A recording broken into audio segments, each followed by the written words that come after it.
Low my dear students, कैसे हो आप सब और कैसे चल रही है आपकी स्टडी। आई होप आप सभी लोग स्वस्थ होंगे और मस्त होंगे और अपनी स्टडी भी शानदार कर रहे होंगे। सो माय डियर स्टूडेंट, आज के इस वीडियो में हम डिस्कस करेंगे हिंदी के बारे में। क्लास 12 हिंदी के बारे में डिस्कस करेंगे। इस वीडियो में हम 6 टॉपिक सबसे महत्वपूर्ण जो हिंदी के हैं उनको हम डिस्कस करेंगे। जो आपके 6 टॉपिक हैं जो आपके बोर्ड एग्जाम 2024 के लिए वेरी मोस्ट इंपॉर्टेंट है और आपकी बोर्ड एग्जाम 2024 में आने के चांसेस जो हैं वो सबसे ज़्यादा है। इसीलिए आपको 6 टॉपिक बिल्कुल ध्यान से पढ़ना है, एक एक चीज़ को समझ लेना है, क्योंकि बच्चों ये टॉपिक जो ऐसे टॉपिक हैं जो 100% गारंटी है कि आपके बोर्ड एग्जाम में आएंगे ही आएंगे। और ये जो 6 टॉपिक हैं बच्चों, ये आपके बोर्ड एग्जाम में 20 नंबर के आने वाले। तो इन सभी 20 नंबर की बात है बच्चों, एक एक नंबर करके एक एक बूंद करके घड़ा भरता है। उसी प्रकार से अगर आप एक एक नंबर की तैयारी करोगे ना, तभी आप बोर्ड में कुछ अच्छा कर पाओगे। ना ही कोई एक दिन में पढ़कर डीएम बन सकता है, ना ही कोई एक दिन में पढ़कर आपका बोर्ड एग्जाम में टॉप कर सकता है। उसके लिए आपको मेहनत थोड़ी बहुत करनी पड़ेगी। और करना कैसे, एक एक चीज़ को तैयार करना है, टॉपिक वाइज आपको पढ़ना है। तो आज के जो 6 टॉपिक रहने वाले हैं वो वेरी मोस्ट इंपॉर्टेंट टॉपिक हैं। इनसे टॉपिक में क्वेश्चन आते जरूर हैं। जैसे अगर हम बात करें एकानार्थी शब्द, तो अगर हम बात करें बोर्ड एग्जाम के पेपर में एकानार्थी शब्द कैसे पूछे जाते हैं, आइए हम आपको दिखा देते हैं एक बार। जैसे बच्चों देखिए, एक बार हमारे पास पेपर है बोर्ड एग्जाम का ही। अब एकानार्थी शब्द का मतलब देखिए, इसमें कह रहा है निम्नलिखित शब्दों में से किसी एक शब्द के 2 सही अर्थ लिखो। यानी कि आपको जो 3 दिए गए हैं, इनमें किसी एक शब्द के 2 अर्थ लिखो जो सही हो। ठीक है, तो इसी प्रकार से एकानार्थी शब्द हमसे पूछे जाते हैं। आइए हम एक एक करके बात करते हैं, बिल्कुल ध्यान से एक एक शब्द को समझते हैं। देखिए, पहला शब्द हमारे पास है काल। क्या है बच्चों? काल है। ठीक है, अब हमें काल के कोई 2 से 3 शब्द लिखने हैं। हमें एग्जाम में सिर्फ 2 ही पूछे जाएंगे। तो बच्चों आपने पढ़ा होगा कि काल का मतलब क्या होता है। काल का इनका मृत्यु का समय आ गया, यानी कि इनको काल आ गया लेने, मृत्यु काल। तो इसको काल को ही हम क्या कहते हैं बच्चों? मृत्यु भी कह सकते हैं। क्या? मृत्यु। एक तो मृत्यु हो गया, और काल को ही हम समय भी कहते हैं। समय नहीं, भूतकाल वगैरह वगैरह आपने पढ़े होंगे, भविष्यकाल। ठीक है, अब देखिए, अब हमें 2 पूछे जाएंगे, 2 तो हमने लिख लिए। ठीक है, अब काल को ही हम अकाल भी कहते हैं। क्या बच्चों? अकाल भी इसका होता है। क्या? अकाल। आपको कोई 2 ही याद रखने या 2 ही एग्जाम में आपसे पूछे जाएंगे। ठीक है, नेक्स्ट है बच्चों जड़। जड़ का मतलब क्या होता है? जड़ के भी आपको लिखने हैं। तो बच्चों आपने पढ़ा होगा, जड़ का मतलब होता है मूल। क्या होता है? मूल, जो आपके धरती में जाती है। क्या होती है? मूल। मूल इंग्लिश में इसको कहते हैं। ठीक है, मूल माने जड़ होता है। ठीक है, एक तो मूल हो गया। दूसरे अगर हम इनकी बात करें, एक तरीके से बच्चों पर्यायवाची शब्द ही होते हैं। और एक जड़ माने होता है क्या बच्चों? मूर्ख। क्या होता है? मूर्ख। जड़ माने मूर्ख भी होता है, तो एक तो मूर्ख लिख लेंगे। ठीक है, अब देखिए जड़ और मूर्ख, जड़ के 2 हो गए। ठीक है, अगर आप लिखना चाहें तो आप इसका एक अचेतन होता है। क्या बच्चों? अचेतन।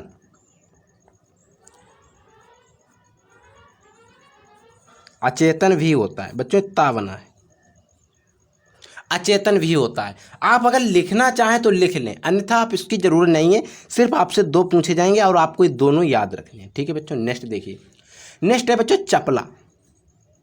चपला के आपको कोई 2 लिख देने हैं। अगर हम बात करें चपला क्या होता है, तो आपने बिजली सुनी हो कि बिजली का पर्यायवाची होता है चपला। बिजली, जिसको आप बत्ती कहते हैं, जो आपके गांव में आती है, घरों में आती है, बिजली हो गया। एक तो चपला का बिजली हो गया, एक चपला का ही लक्ष्मी भी होता है। लक्ष्मी। बस आपको 2 याद रखने, यही 2 पढ़ लेंगे। ठीक है, एक बच्चों होता है कुल। अब देखिए, कुल के तो बहुत सारे होंगे। एक कुल का मतलब होता है कुल रुपए कितने, यानी कि संपूर्ण। ठीक, एक कुल का हो गया संपूर्ण। और एक कुल आपने पढ़ा होगा जो वंश जाति यानी कि परिवार होता है,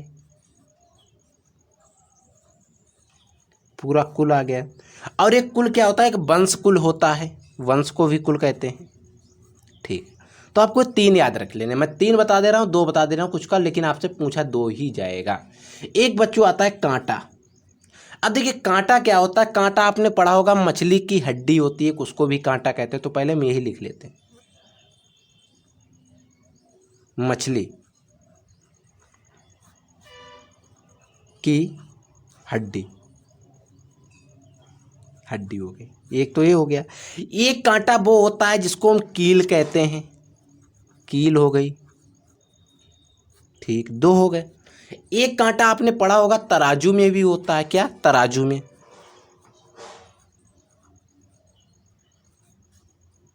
तो तीन चार जो हैं वो आप पढ़ लेंगे, ठीक है। नेक्स्ट देखिए, एक आता है बच्चों बादल का, बादल का लिखने को आता है, कभी कभी आ जाता है। बादल का मतलब क्या होता है, देखिए अगर हम बात करें बादल की,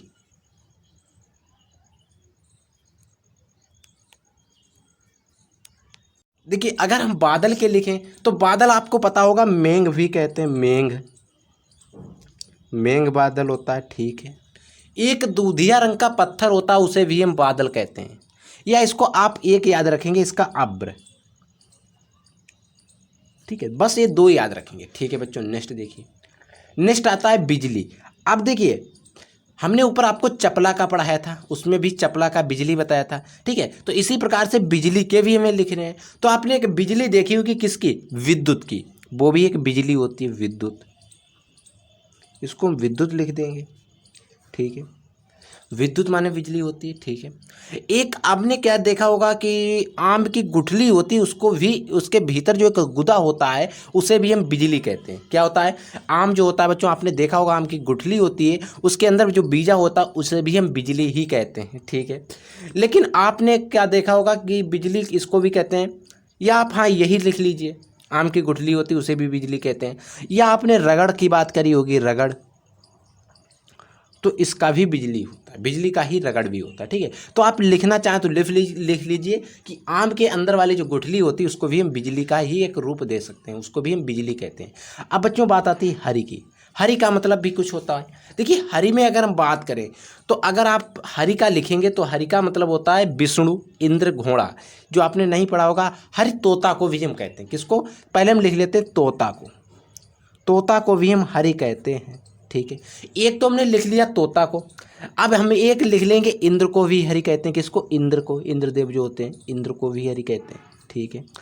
एक हरिका में और लिखना है, एक हरिका मतलब होता है सूर्य भी बच्चों, क्या होता है, सूर्य, तो आप इन तीनों को लिख लेंगे, ठीक है। इसी प्रकार से बच्चों हम बात करते हैं तात की। अब तात के तीन लिखेंगे हम, तात के दो लिख लीजिए। देखो तात माने तो एक पिता होता है, ये तो आपको सबको पता ही होगा, ठीक है। अब पिता के अलावा तात माने होता है चाचा भी होता है, क्या बच्चों, चाचा। तो आप दो याद रखें, अगर आप लिखना चाहें तो आप कुछ भी लिख सकते हैं, और भी होते हैं लेकिन आप दो याद रखेंगे। फिर आता है सबसे इंपॉर्टेंट, लास्ट में आता है गुरु। अब गुरु का क्या मतलब होता है, गुरु के भी हमें लिखने होते हैं। गुरु का मतलब होता है, एक तो आपको पता ही होगा क्या होता है, शिक्षक, सबसे इंपॉर्टेंट है, सभी को पता होगा।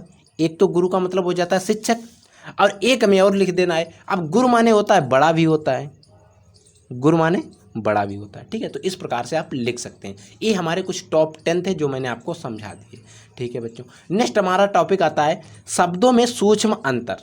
जैसे अगर हम आपको बात करें, एग्जाम के पेपर में आते हैं शब्दों में सूक्ष्म अंतर, जैसे कि ये हमारे पास पेपर है, इसमें देखिए अभिराम और अविराम का पूछा गया है, चयन कीजिए, 4 विकल्प दिए गए हैं, ठीक है। और अन्य में पूछा गया है। तो इन्हीं ऐसे ही आते हैं हमारे सूक्ष्म अंतर, ठीक है। जैसे कि इसमें पहला हमारे पास दिया गया, पहला और दूसरा, एक उपकार, अपकार, अन्य और अन्य। इनके ऑप्शन तो मिलेंगे लेकिन हम आपको रियल इसका ऑप्शन बता देते हैं, आपको जहाँ पर मिल जाए उसी में आप मार देंगे टिक। देखिए पहला लिखा है उपकार, दूसरा लिखा है अपकार। अब हम बात करते हैं उपकार करते हैं आप दूसरों के ऊपर। उपकार का मतलब होता है जैसे नहीं आपने उसके साथ कुछ उपकार कर दिया, यानी कि कुछ भलाई कर दी। उपकार का मतलब हो जाएगा बच्चों भलाई, और ठीक, और अपकार का मतलब क्या हो जाएगा, देखिए आपने भलाई की और आपने उसकी बुराई कर दी, यानी कि आपने उसका अपकार कर दिया, बुराई। तो एग्जाम में जिस लाइन में आपको भलाई और बुराई का ऑप्शन मिले वही अपकार और उपकार का सही ऑप्शन हो जाएगा। इसी प्रकार अन्य और अन्य, देखिए अन्य और अन्य आपको कंफ्यूज लग रहा हो, अन्य, देखिए एक अन्य है जिसमें डबल एन है, एक अन्य है जिसमें आधा ना है और या है। इस अन्य का मतलब होता है अनाज, क्या होता है, अनाज, अनाज। और इस अन्य का मतलब होता है दूसरा वाला, नहीं दूसरा आदमी हो गया वो अन्य होता है, किसी अन्य इंसान से या अन्य होता है, ठीक है, वो दूसरा हो गया, ठीक है। इसी प्रकार से आप इनको ध्यान रखेंगे। फिर आता है बच्चों ग्रह और एक ग्रह आता है, इनमें आपको कंफ्यूज होगा। देखिए एक ग्रह किसके लिए यूज होता है, ग्रह किसके लिए यूज होता है, ये तो आपको पता होगा, आपने लिखा भी देखा होगा। एक ग्रह जो है नक्षत्र के लिए यूज होता है, किसके लिए बच्चों, नक्षत्र के लिए। और ये वाला जो ग्रह है वो घर के लिए यूज होता है, घर और नक्षत्र लिखा हुआ है, ठीक है। चौथे की अगर हम बात करें अभिराम और अविराम, भाई अभिराम और अविराम, इस अभिराम का मतलब और अविराम का मतलब, इस अभिराम का मतलब तो होता है आपको पता होगा आकर्षक। क्या होता है बच्चों, आकर्षक, कर्षक, आकर्षक होता है बच्चों, आकर्षक। और ठीक है, आकर्षक। और इस अभिराम, देखिए अभिराम है और अविराम है। अभिराम का मतलब क्या होता है, देखिए अभिराम का मतलब होता है अनावरत, अनवरत, तो अनवरत और आकर्षक हो जाएगा, ठीक है। और इसके एक दो देख लीजिए, जैसे बच्चों आपको पूछ ले कि नीरज और नीरद में अंतर बताइए, यानी कि नीरज और नीरद में आपसे पूछ ले, और हो सकता है वो गणना और गणना में पूछ ले, ठीक है। तो आपने पढ़ा होगा नीरज जो होता है वो क्या होता है, आपको मैंने बताया था नीरज का कमल जो होता है उसका पर्यायवाची होता है, क्या बच्चों, कमल, ठीक है। और अब इस नीरद का क्या मतलब होता है, देखिए नीरज, कमल और नीरद जो था हमने बताया था आपको बादल का पर्यायवाची होता है, क्या है, बादल। तो क्या हो जाएगा इसमें सही, कमल और बादल हो जाएगा, ठीक है। इसी प्रकार से दूसरा देखिए, एक है गणना और एक है गणना, इन दोनों में क्या अंतर है, गणना का मतलब क्या होगा, गणना का मतलब क्या होगा। देखिए गणना क्या क्या मतलब होता है, चुनना, नहीं वो चुभना कहते हैं, और एक गणना का मतलब होता है गिनती करना, ठीक है। तो हम क्या करेंगे, चुभना, चुभना। और जो हम गिनती नहीं करते हैं, गिनती, उसी को कहते हैं गणना, गणना, ठीक है। यानी कि चुभना और गिनती हो जाएगा इसका सही, ठीक है। अब आगे देखिए बच्चों, हमारा नेक्स्ट जो टॉपिक है अनेक शब्दों के लिए एक शब्द, जैसे कि कह रहा है, आपको एग्जाम के पेपर में दिखा देते हैं कैसे पूछा जाता है। जैसे कि अगर हम बात करें, एक मिनट देखिए, जैसे कि यहाँ पर देखिए आपसे पूछ रहा है वाक्य में कि जो वंदना करनी योग्य हो उसको क्या कहेंगे, तो जो वंदना करनी योग्य होता है उसे बच्चे वंदनीय कहते हैं। तो इसी प्रकार से आपके एग्जाम में पूछा जाएगा, और इसमें कोई दो पूछे जाएंगे और एक एक नंबर के होंगे, ठीक है। देखिए पहला कह रहा है जिसकी तुलना ना की जा सके उसे क्या कहेंगे, यानी कि ऐसी चीज जिसकी हम तुलना ना कर सकें उसे क्या कहते हैं, उसे बच्चों कहते हैं अतुलनीय। क्या कहते हैं, अतुलनीय, यानी कि इसकी तुलना नहीं की जा सकती, अतुलनीय, अतुलनीय हो जाएगा। इसी प्रकार जो वंदना करने योग्य है, अभी एग्जाम में भी आया हुआ है, उसे क्या कहेंगे, वंदनीय कह देंगे, यानी कि जो वंदना करने योग्य है, ठीक है। तो क्या हो जाएगा, वंदनीय, ठीक है। नेक्स्ट देखिए, जिसे जीता ना जा सके, यानी कि ऐसी चीज जिसे हम जीता ना जा सके उसे क्या कहेंगे, अज्ञेय। क्या कहेंगे बच्चों, अज्ञेय, उसका हो जाएगा अज्ञेय। इसी प्रकार से नेक्स्ट देख लीजिए, जो जीव चार पैर वाला हो, यानी कि ऐसा जीव जिसके कितने पैर हों, चार पैर हो, उसे क्या कहेंगे, उसे बच्चों क्या कहते हैं, हम चौपाया कहते हैं। क्या, चौपाया, चौपाया कहते हैं, ठीक है, याद रखेंगे, ठीक है। ये तो टॉप इसके थे, इनको याद कर लेंगे। नेक्स्ट हमारा टॉपिक है वाक्यों को शुद्ध करना, यानी कि कुछ आपको एग्जाम में वाक्य दिए होंगे उनको शुद्ध करना होगा। जैसे कि अगर हम एग्जाम के पेपर में बात करें तो इस प्रकार से शब्द आते हैं, जैसे मैं कुशल पूर्वक हूँ, मैं पानी पी लिया हूँ, इस प्रकार से वाक्य आएंगे। आपको कोई दो वाक्य को सिद्ध करना होगा, ठीक है। जैसे कि पहला वाक्य हमारे पास है, देखिए इसको, मेरे पास मात्र 10 रुपये केवल बचे। आपको कोई अच्छा लग रहा है, नहीं लग रहा है ना। अब अगर इसी शब्द को अगर हम शुद्ध करके लिखें जिससे इसका प्रोनाउंसिएशन हो जाए, तो हम लिख सकते हैं कि मेरे पास मात्र 10 रुपये बचे हैं। इस केवल का क्या मतलब है, हम लिखेंगे मेरे पास मात्र 10 रुपये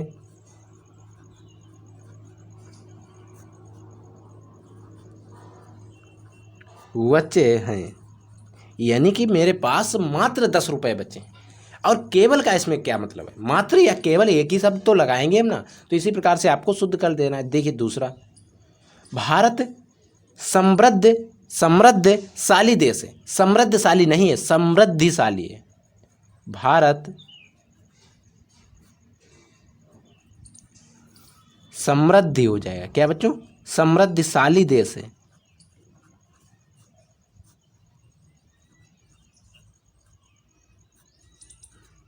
क्या हो जाएगा बच्चों, भारत जो है एक समृद्धशाली देश है। वहां पर आपको कोई ज़्यादा बड़ा कंफ्यूजन नहीं देगा, ताकि आप उसमें पहचान ना सको। बहुत छोटी छोटी गलती देखी, और अब बच्चे क्या करते हैं, भारत समृद्धशाली देश है, सही है, उसी को वैसे टिप के चले जाते हैं। नहीं, उसमें अभी आपको कुछ चेंज करना होता है। जैसे उन्हें मृत्युदंड की सजा दी है।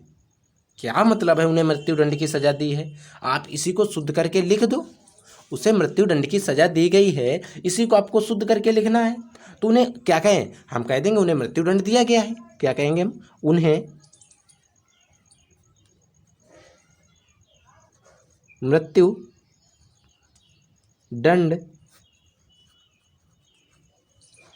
दिया गया है, उन्हें मृत्युदंड दिया गया है। देखिए,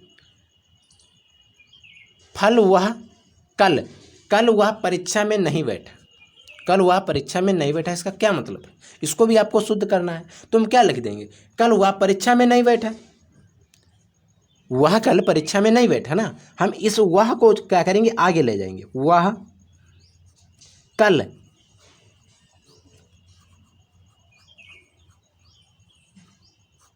परीक्षा में नहीं बैठा, सही हो गया। इसी प्रकार से आपको इन वाक्यों को शुद्ध करना है। ठीक है बच्चों, समझ में आ रहा है। नेक्स्ट देखिए बच्चों, नेक्स्ट आता है विभक्ति और वचन। देखिए विभक्ति और वचन अगर हम यहाँ पर आपको लगभग 10 समझा देंगे, मान लीजिए हमने 10 समझा दिए, तो उतने में आपको समझ में नहीं आएगा। लेकिन अगर हम आपको इसकी ट्रिक बता दें तो कैसा रहेगा, अच्छी बात रहेगी ना। तो अगर आपको इसकी ट्रिक चाहिए, तो आपको वीडियो के डिस्क्रिप्शन बॉक्स में जाना है, वहाँ पर आपको एक लिंक मिलेगा, उस लिंक पर आपको क्लिक करके वो वीडियो देख लेना। उसमें मैंने आपको ट्रिक बताई है, किस ट्रिक से हम पहचानते हैं एक विभक्ति के दूसरे वचन, यानी कि उससे बाहर नहीं आएगा, चाहे आप कोई भी कैसे भी विभक्ति उठा के देख लेना, उस ट्रिक से आपको फंस जाएगी। ठीक है बच्चों, तो आपको वो ट्रिक देख लेनी है, मैं वीडियो का डिस्क्रिप्शन बॉक्स में उसका लिंक दे दूंगा। ठीक है, फिर बच्चों आती है निबंध लेखन, जो आता हमारा 9 नंबर का। ठीक है, अब इसमें आपको निबंध तैयार कर लेने, इन्हीं को निबंध अगर आप तैयार कर लेते हो तो इन्हीं से फंस जाएगा। पहला निबंध और सबसे महत्वपूर्ण, आप इस पर स्टार लगा लीजिए, आ सकता है चंद्रयान 3 के ऊपर। चंद्रयान 3 की लैंडिंग कब हुई, कहाँ पे लैंड हुआ, कितने दिन बाद हुआ, इतनी सारी चीज़ों के बारे में आपको कर लेना तैयार। ठीक है, अब आपको तैयार कर लेना भारतीय लोकतंत्र का भविष्य क्या होने वाला है। ठीक है, सबसे इम्पोर्टेंट फिर भी ये भारत में पर्यावरण, यानी कि पर्यावरण प्रदूषण के बारे में। ठीक है, फिर आपको तैयार करना है महंगाई की समस्या और उसका कारण और उसका हम निवारण कैसे कर सकते हैं। इतने टॉपिक को अगर आप तैयार कर लेते हो निबंध में, तो आपको 9 नंबर जो है वो इन्हीं से मिल जाएंगे, इन्हीं से कोई ना कोई आपको आ जाएगा। पर्यावरण प्रदूषण, भारतीय लोकतंत्र की भविष्य क्या है, और हमारी महंगाई की समस्या और उनका कारण क्या है, और उसका निवारण कैसे कर सकते हैं, और चंद्रयान 3 के बारे में। ये जो थे 6 टॉपिक, आप इनको तैयार ही कर लोगे। और अगर आपको किसी टॉपिक में कोई समझ में नहीं आता, वैसे कोई टॉपिक नहीं ग्रामर का छोटा जो मैंने नहीं पढ़ाया हो, इससे अगले वीडियो में मैं पढ़ा चुका हूं, जिसमें आपको मुहावरे, जो संधि विच्छेद थे, वो सारी चीज़ें मैंने पढ़ा दी थी। अगर आपकी डिमांड रहेगी तो मैं फिर पढ़ा दूंगा, बिल्कुल एक्सप्लेन करके समझा दूंगा। तो आपको वीडियो पसंद आए, अगर आपको वीडियो पसंद आए तो वीडियो को लाइक कर देना। अगर आप लोग चैनल पर नए विजिट करें तो चैनल